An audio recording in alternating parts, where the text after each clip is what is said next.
मराठी चित्रपट महामंडळाचे माजी अध्यक्ष विजय पाटकर सर आपल्यासोबत आहेत. मराठी चित्रपट महामंडळाची निवडणूक सध्या चर्चेचा विषय झाली आहे, कारण त्याच्यामध्ये कुठेतरी राजकारण शिरते अशा पद्धतीची जोरदार चर्चा आहे. या सगळ्या विषयासंदर्भात आपण त्यांच्याशी बातचीत भरणार आहोत. सर, चित्रपटाचे माजी महामंडळाचे अध्यक्ष तुम्हीच का अर्ज नाही भरला? नाही, मी भरला होता. कारण कसं आहे की मी शूटिंग असल्यामुळे परस्पर स्वतः मी जाऊ शकलो नाही. ते परस्पर माझे मित्र आहेत कोल्हापूरातले काही, त्यांच्याकडे मी पाठवला होता अर्ज. आणि 22 तारीख जो शेवटचा दिवस होता, त्या दिवशी मी शूटिंग करत होतो. तर मला एक 4-4:30ला कळलं की माझा फॉर्म भरलेलाच नाही आहे. तर मी फोन केला, अरे बाबा फॉर्म का नाही भरला आहे? माझा फॉर्म तर पाठवलं आहे सगळे, काय प्रॉब्लेम आहे का? नाही ते होईल होईल होईल ह्या 6 वाजेपर्यंत भरायचं आहे, होईल. पण नंतर मला 6 वाजेपर्यंत कळलं की तो फॉर्म माझा भरला गेलेला नाही आहे. ते नंतर कळलं की कोणा दबावानी आणि हे आणि त्यानी असं सगळं कानावर आलं. पण मी म्हटलं माझा निवडणुकीचा माझा अधिकार आहे, ते तो कोण थांबवू शकत नाही.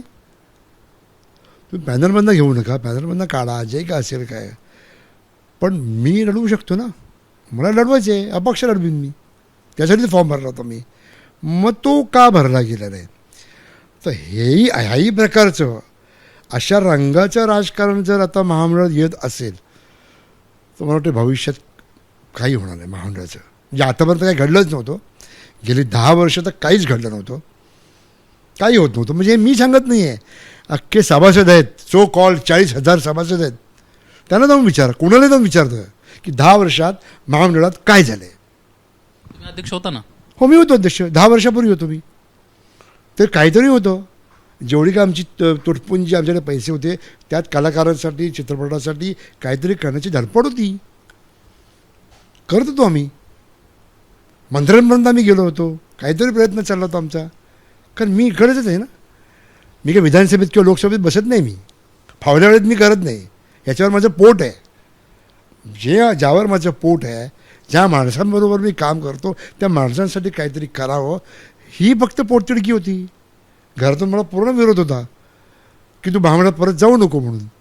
तरी मी गेलो होतो यासाठीच की चला, आहेत चांगली लोकं गोळा झाली आहेत, एक बरी लोकं आहेत, तर आपण करूया. आणि हा दबाव आणि राजकारणाचा दबाव जो कानावरतो आहे माझ्या, खूप वाईट आहे. चित्रपट महामंडळाच्या माजी अध्यक्षाला फॉर्म भरू दिला गेलेला नाही आणि तो दबावामुळे भरू दिला नाही, गंभीर आरोप करताय. हे कुणी केलं सगळं? नाही, कोणी करतो असं मला, म्हणजे आहे राजकारणातून दबाव आला असं मी म्हणतो आहे. मी काय असं नाव घेऊ शकत नाही, कारण मी काही कानाने ऐकलं नाही आहे किंवा बघितलं नाही आहे मी. पण सगळेच म्हणत आहेत की जर राजकारणाचा दबाव असणार ना, तेव्हाच माझा फॉर्म तिथे ॲक्सेप्ट केला गेला नाही ना, किंवा भरलाच गेला नाही ना. ते दमदार असणार कोणतरी. एका वरिष्ठ मंत्र्याचा एक OSD मागच्या 4-5 दिवसांपासून ठाण मांडून कोल्हापुरात आहे, त्यांच्याकडे कुठेतरी अंगुली निर्देश करताय का तुम्ही? हो, असेल बहुतेक. कारण एवढी विधानसभेतली कामं सोडून आणि ते सगळं सोडून जर कोल्हापुरात बसत असेल, तेही मी ऐकलं. OSD बसलं आहे, ते काम सोडून हे काम त्यांच्या येत नाही ना. त्यांच्या सिस्टीममध्ये हे काम येतं काय मला माहीत नाही. महामंडळाचे इलेक्शनचे कोणी उभं राहावं, कोणी उभं राहू नये, कोणाचा फॉर्म भरला जावा, कोणाचा फॉर्म भरला जाऊ नये, हे जर विधानसभेच्या कामात येत असेल तर मला माहिती आहे नवीन काय एक उघडलं असेल काय, मला माहीत नाही. तुम्ही त्या मंत्र्यांशी बोलला का? कारण त्यांची पत्नी देखील इलेक्शनला उभी राहते, नीलम शेळके इलेक्शनला उभे राहत आहेत आणि एक सेपरेट पॅनल करण्याच्या देखील हालचाली सुरू होत्या माजी अध्यक्षांच्या विरोधामध्ये. खरं तर तुम्ही त्यांच्याच विरोधात इलेक्शन लढत आलेला आहात आजपर्यंत. काय नेमकं झालं? तुमचा फॉर्म भरू दिला गेलेला नाही आहे, काही यांची इंटरफेरन्स त्यात होते? नाही, मी म्हटलं ना, मला ते माहीत नाही. मला कळलं की राजकारण दबा. मी कुणाशी बोललो नाही. मला बोलवायचं वाटलं नाही की अरे माझा फॉर्म काय नाही भरला. एवढा मी काय छोटा माणूस नाही आहे. नाही भरू दिलात, मी ताकद आहे तुमच्याकडे, तुम्ही केलं असेल काय दबाव, राजकारणचं दबाव सो कॉल्ड करा, तुम्हाला लख लाभो तुम्हाला.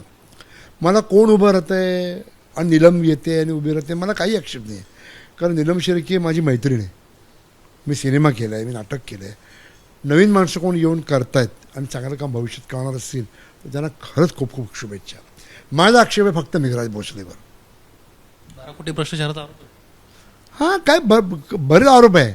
केले काय की? मी परत सांगतो, माझा आरोप आहे मेघराज भोसलेवर. त्याने केलं काय मला सांगा. 5 वर्ष महामंडळ बंद होतं.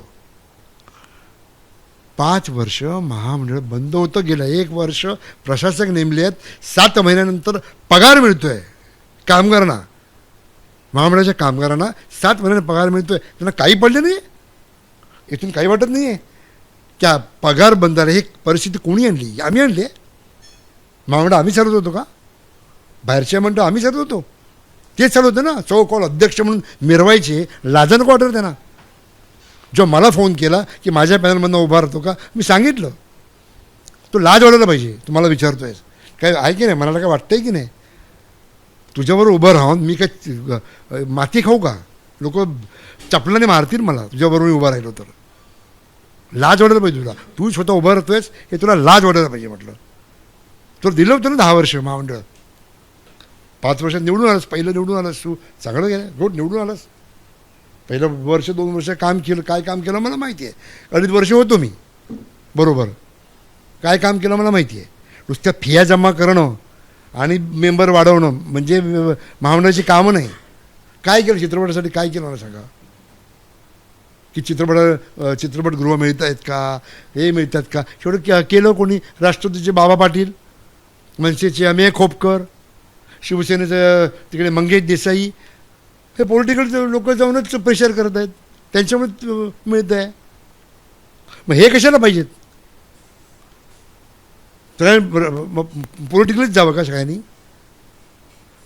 मराठी चित्रपट सृष्टीसाठी पॉलिटिकल कुठली संस्थान करत असेल, पक्ष येऊन करत असेल, माझ्या खूप खूप त्यांना शुभेच्छा येऊन करा, कुणी करा. आमच्या मराठी चित्रपट सृष्टीसाठी, रंगभूमीसाठी करा करा. मग तुम्ही का घरी बसा ना. तेच करणार असतील, तुम्ही काहीच करणार नसाल तर घरी बसा तुम्ही ना. नवीन मुलं येऊन दे नवीन मुलं. निलम शेळके नवीन आहे, येऊ दे, करू दे त्यांना काम. तो आनंद काळे नवीन येतोय, येऊ दे, करू दे, येऊ दे ना. माझ्या पोटात कशाला दुखायला पाहिजे? मी सांगितलं पण तू पण बस घरी, मी पण घरी बसतो. मेघराज तू घरी बस, मी पण घरी बसतो. नवीन मुलं येऊन दे, त्यांना करू दे.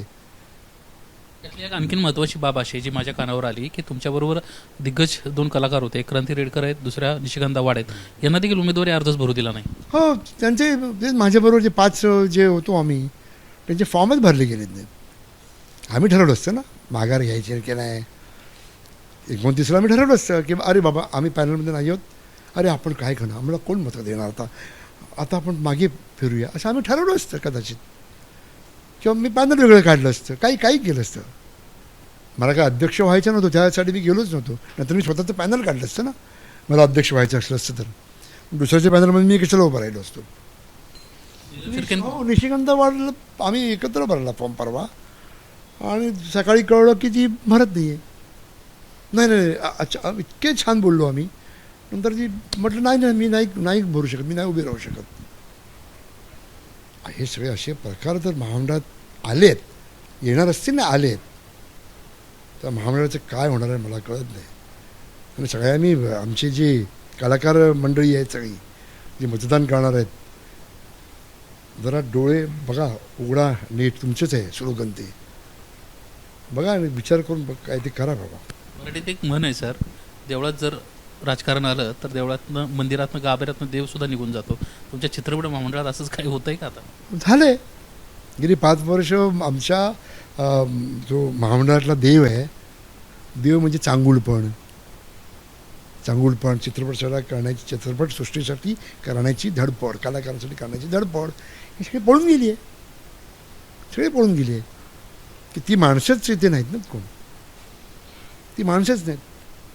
करावं आता, नवीन कोण आले तर त्यांनी करावं. माझा आक्षेप परत सांगतो, कुणावरही नाही, मला सगळ्यांनी व्यवस्थित करा.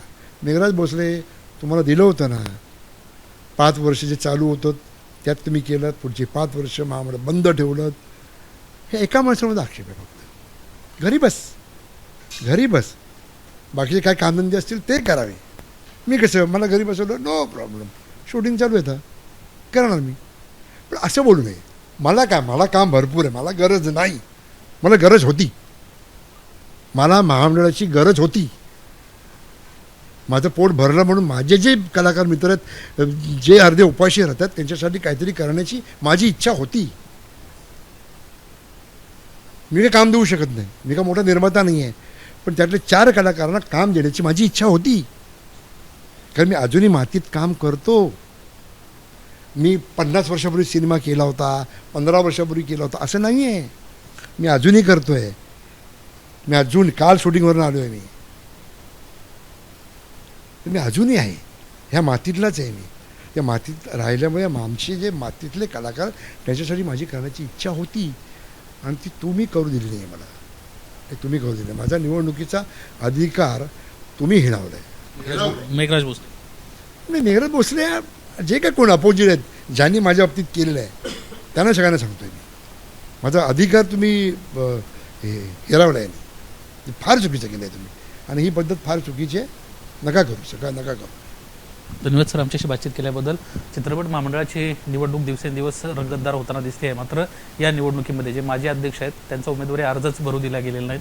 स्वतः विजय पाटकर आपल्यासोबत होते आणि त्यांना या संदर्भातली स्पष्टपणे सर्व माहिती दिलेली आहे. त्यांच्या सोबतीनं अभिनेत्री निशिगंधा वाड असतील, अभिनेत्री क्रांती रेडकर असतील, अशा दिग्गज कलाकारांचे देखील उमेदवारी अर्ज भरलेच गेले नसल्याची बाब समोर आली आहे. कॅमेरामन अनिल संगरेसह निलेश बुदावले, एबीपी माझा, मुंबई. एबीपी माझा, उघडा डोळे बघा नीट.